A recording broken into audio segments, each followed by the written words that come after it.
Tip number 5. Okay, we're now going to go on to the golf swing itself. And the swing itself is made up of 5 basic movements. Okay, watch out. Here we go.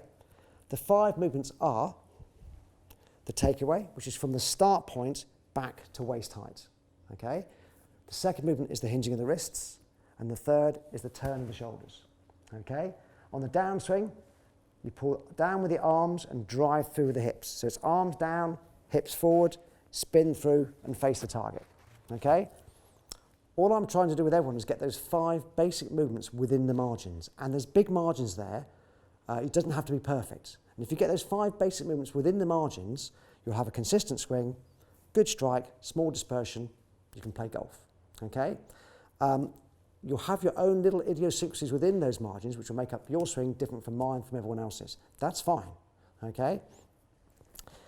We're going to focus very much on the first part of the swing, which is the most important part, which is from the start point back to waist height. Okay? Here we go. So, if you can see that my arms and shoulders form a triangle and the club is the point of the triangle. All right?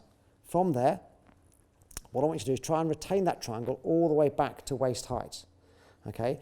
So the arms and shoulders form a triangle with the club as the point of the triangle. To retain that triangle all the way back to waist height, the only way to do it is to move from the shoulders. If you start the swing, which is a very natural way to do it, with the wrists and the arms, you've lost that triangle and you'll hit a different shot every single time.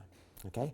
So lock the elbows out. The arms and shoulders form a triangle. The club is the point of the triangle. We've got to retain that triangle all the way back to waist height. The only way to do that is to move from the shoulders. Okay? Shoulders, arms, hands and club go back together. You keep it going till you get back to waist height. Waist height, 3 checkpoints. Club's level with the ground. Butt of the club is through my stomach, power to my feet. And 2 knuckles visible here, 2 knuckles visible here. Which actually means that the club face should be at 45 degrees. All right? You'll find that your hips and knees are starting to rotate around your spine. And with your chin up, you can keep your head still and you can spin around your spine, okay, to there. There's your 3 checkpoints. You should also be able to stop there and feel totally balanced, all right? And then from there, well, a good drill now is to actually swing through there with a half swing. You drive the hips forward, you turn through, and you swing through to waist height on this side. So a really good way of just starting that swing, building it up with a perfect half swing. Because if you can't hit it with a half swing consistently, you're not going to be able to do it with a full swing. So I always come back to this when I'm struggling, get that connection between the arms and the body, get some half swings going, and then build it back up again. Okay? Let's just do one more.